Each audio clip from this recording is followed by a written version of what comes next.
amongst all the groups, so it kind of allowed for all that to happen. But you know what? Let's just focus on this match for now. Because Cats, we're starting up here on the top left-hand side of the map, on top of that same red Protoss player we saw in that last series. He is a Freak of Freaks' Stats.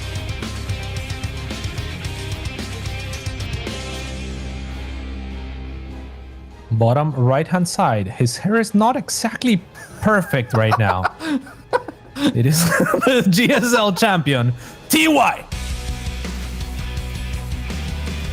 Like, you can tell he brushed it with his hand at some point, you know, in the... Oh! Huge. Much like his hair, his plans are foiled. Oh, no. Not the great start there, where it's you know, Cats, I have to say, it feels a little weird for TY to pull that off or try and attempt that when even against Hero Marine, which we were attributing to the fact that maybe Stats just didn't know Hero Marine very well.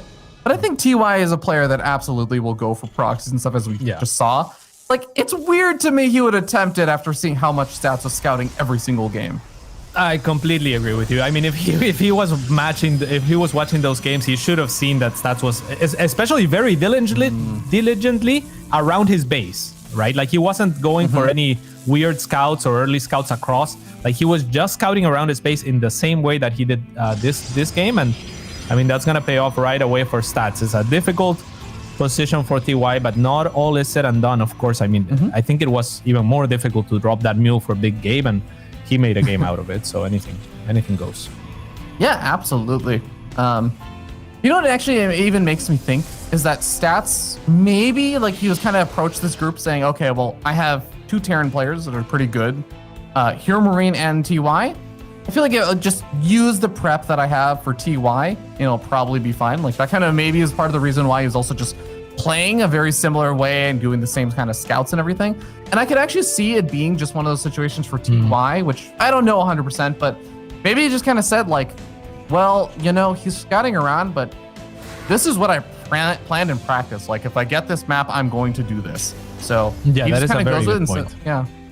Yeah, I think if you're gonna choose one of the two, you choose the GSL champion, right? At the same time, it's like the Europeans have been doing so well that I feel like I don't know, maybe it's not just a way to underestimate them. And I mean, it doesn't matter so much at this point in time, as Stats did defeat Hero Marine, but we'll see what happens after this series. 2 Hellions are gonna start chasing this Adept, but the second Adept joins in, and that's gonna be enough. One of the Shades, however, a little bit limp. Yeah, it's worth noting that in the first series that TY had played, there was this the high ground command center that came down a little bit earlier than this, when he thought that Nice was playing a little bit strange. So there is maybe a small chance that Stats thinks like, okay, maybe you do have a command center on the way, but I think he should absolutely be respected the potential. This is one of those faster one-base plays. There is a proxy that is out on the map right now. Yeah, and it's gonna be for a Hellion drop. It's very well timed, and the Hellions have carved their way through so fast and onto this medevac almost without stopping at all. So this is gonna hit as fast as possible for TY. Yet still, Stats is good enough to smell it, and as he positions his Stalker and Adepts, I'm not sure if he's gonna be able to find enough with his Hellions. Remember, 3 Hellions, Ravi, are enough to one-shot probes, so 4 have already gone down. Stats finding decent lines. 5 go down, and that's not too bad, keeping 2 Hellions alive as well. Yeah, and there's a full wall up, or there was a full wall up. He cancels the pylon. Oh no, more Hellions come in, and there's no shield battery to heal up these probes. Oh, this is already good damage. He needed the other shield of ire, the shield battery of ire, because that is just not good, Ravi. That was so many losses. Yet still, Stats keeps a small probe advantage, but you know, that's kind of somewhat expected. Oh no, this Hellions, Ravi again! No! Not like this. 19 probes have gone down total. Make it stop. Make it stop, Paulo. I've seen enough. No Protoss player needs to suffer this kind of battering. Oh no. Okay, well. So Paulo, how do you feel about Stats' position in this game? It's rough, Ravi. I mean, it's so sad too, because like you pointed out, he was walled off already. He was looking for the potential for this to happen in order to have his units up the ramp. But I mean, TY is so very good, rallying the next 2 Hellions.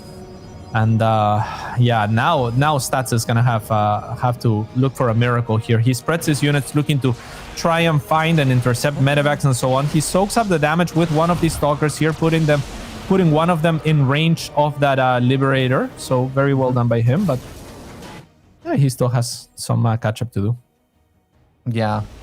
I think if there is someone who can try and find some sick pressure play, or, you know, micro with a probe that has gas in its mouth across the map, it would be someone like Stats, but this is definitely not looking super ideal for him. I'm waiting. Okay, Cats, does he attack in with a probe, or? I would have liked it at this point because it has a gas as well. I feel like it would just really go to confuse TY. You know, he'd be like, okay, wait, like it's like, you know, he's gonna lose some processing power there, like trying to figure out what a probe with gas is doing there, not just a regular probe. Okay, Stalkers gonna blink forward onto the siege tank. They do find opportunity over there. The second siege tank though is gonna stay alive, and those Stalkers take quite a bit of damage. The Adepts also, I think, do get unloaded over there, and an empty medevac. Yeah, it's a very cute. Oh, is he gonna try and bait a recall?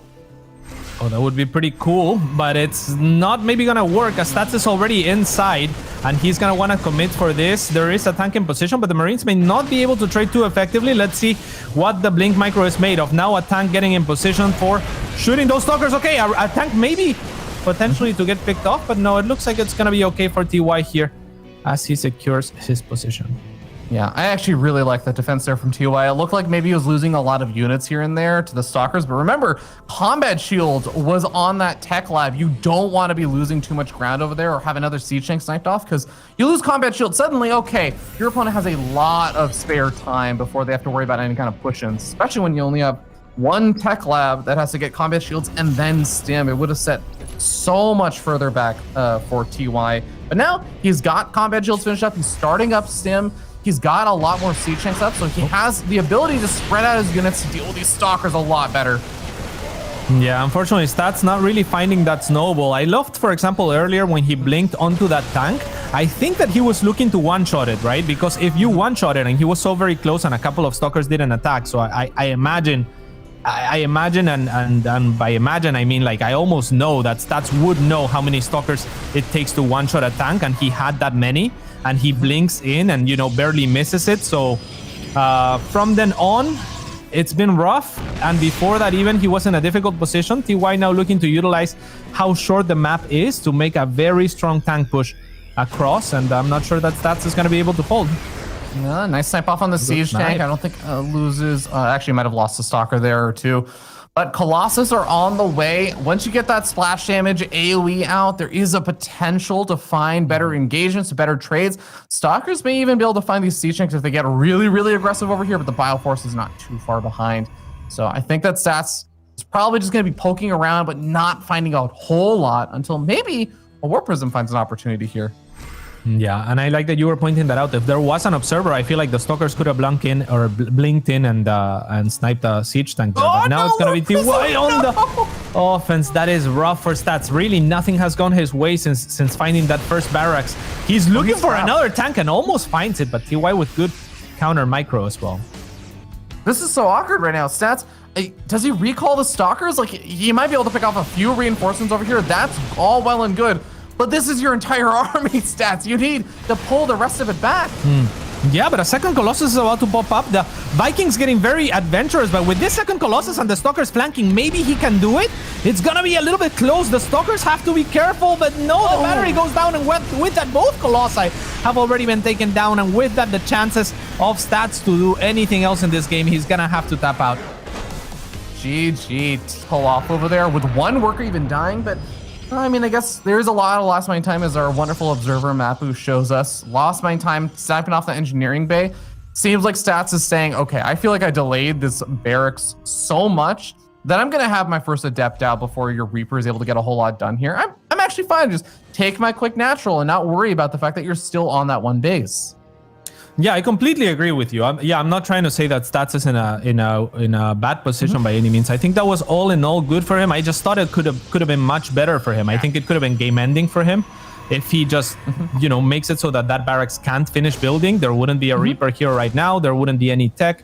going up on the side of TY. Also, the SCV that built that eBay was on red health, so the probe could have picked it off right away if he was paying attention. So there are little things here and there that Stats could have done that would have just put him in a winning position outright. So TY being in this game still is, I think, good news for him.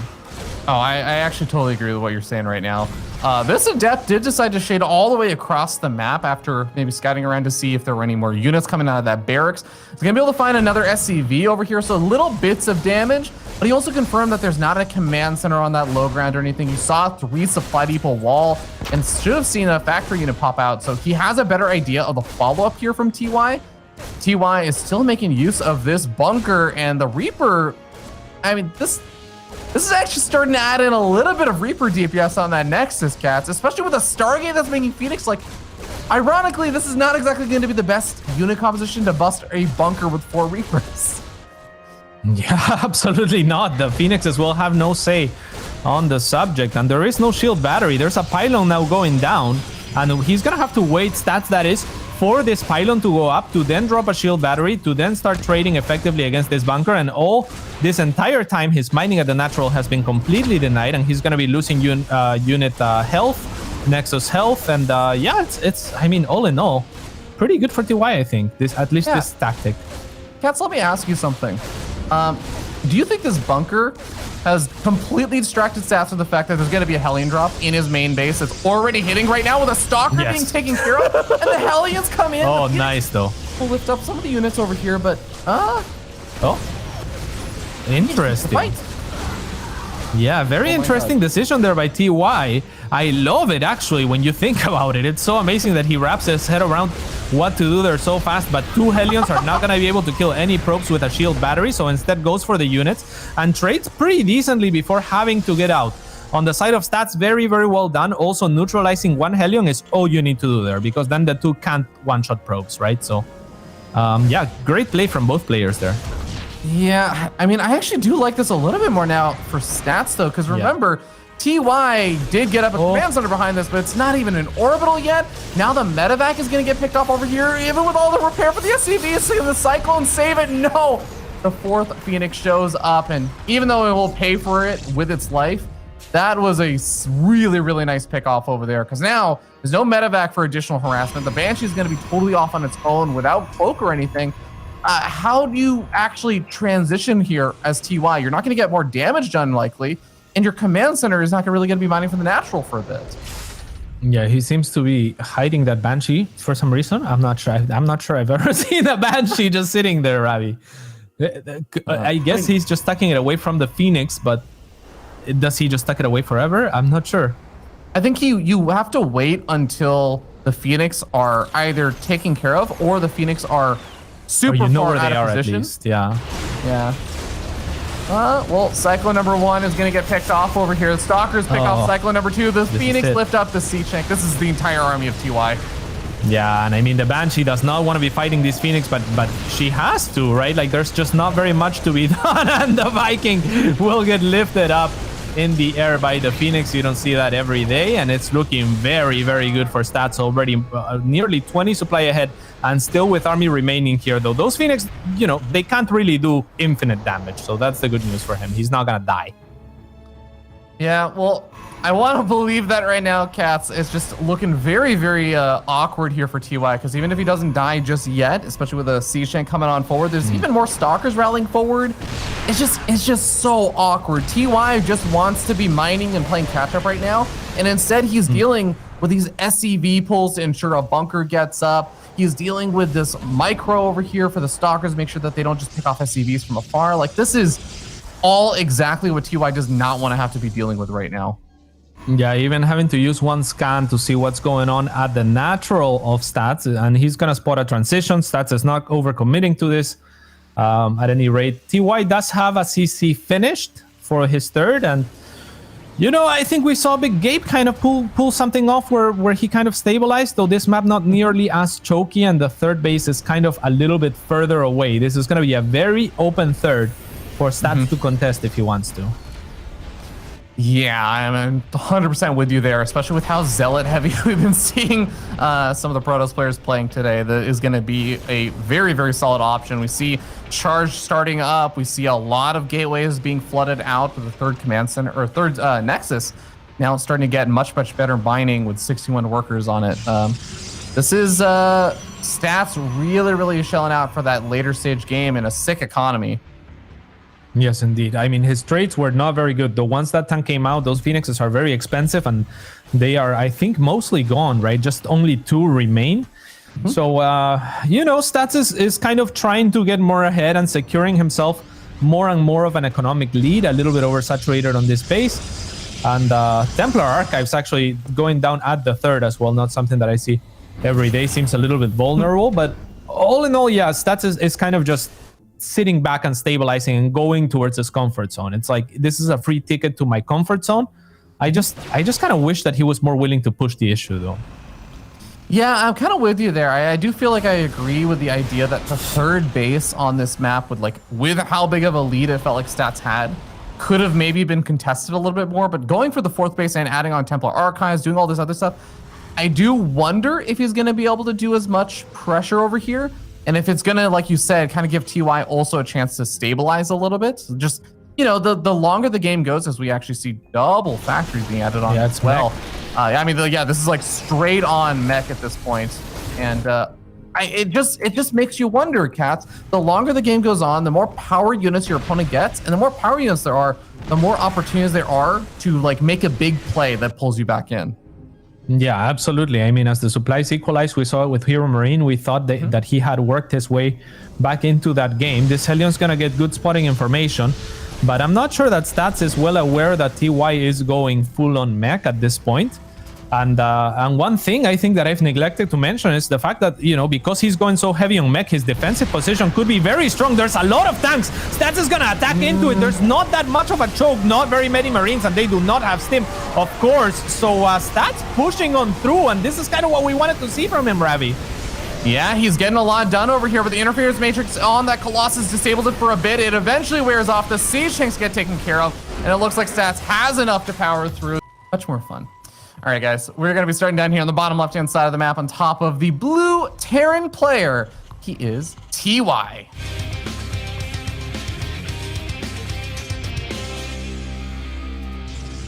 And in the top right-hand side, it is the Shield of Fire, Stats. For Africa Freaks.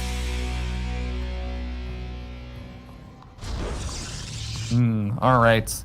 Do have a barracks coming down at home for TY, first time in the series. Worth noting. And I like that. I will be surprised if Stats doesn't yet again check around for proxies, even with this being kind of one of the longer maps. Oh yeah, it would be weird if he didn't, right? Because he just he just found 242. So yeah, it would be bad business, and yet he's not. Or is he? Is he just going across?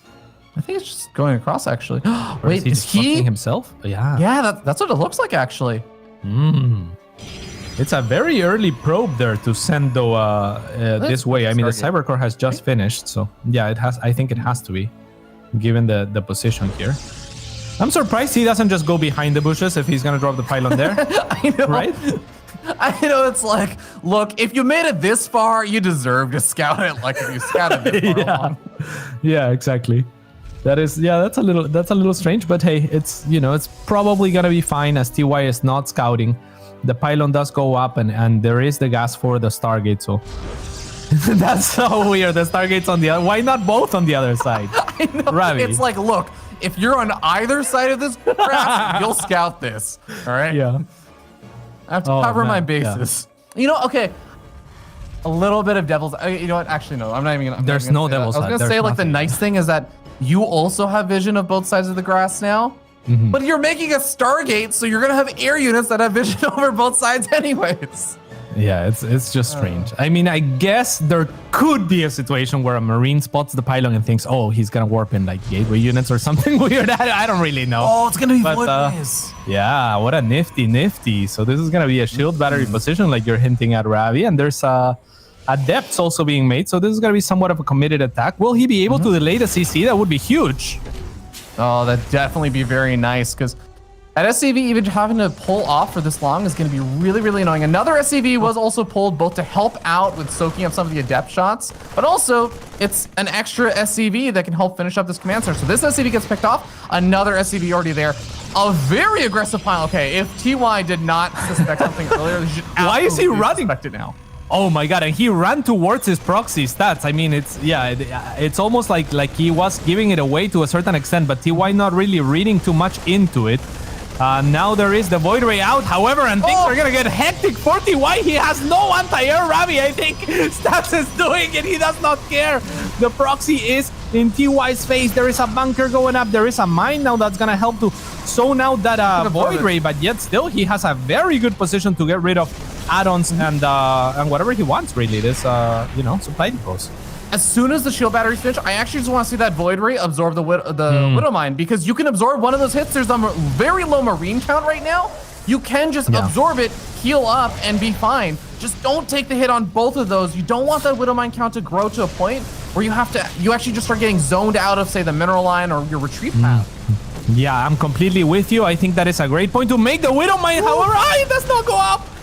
All right, one thing that Stats has been doing that is fantastic, though, is resetting the count of the other units so that he can still do exactly what you were saying, absorb a Widow Mine shot and heal that. If there is enough units doing damage with the Widow Mine, there's potential. Wow, godlike. All right, one of those Void Rays is finally gonna absorb it, Ravi. Yeah, I think that Stats has just got a little bit too much at this point. Yeah. So he's fine now. Even with a single Hellion on the other side of the map, Warpgate was actually researched for this. It wasn't even like the crazy, I'm not doing anything except making Void Rays play. So he has what he needs to defend back at home against light harassment like that. And at this point, you just get free supply depots. Yeah, at this point, I think you run the Stalker into the oh, he was trying to bait both mines. That would have been cool. Is that a thing that you can do with the Stalker? Potentially. Sure. It's very, very difficult, I think, because of the overkill detection for the units makes it very difficult. Oh no, he's gonna end up sacrificing one of the low hit point Void Rays over there, so he just ends up losing that. He's going after the Vikings. He's gonna be able to get one of them. Should be able to get the second one. Stalker gets surrounded, but now he can just target fire down the Widow Mine. And that's all of the units. The dancing coming out from TY. He says GG, effectively giving his congrats, as he just got knocked down and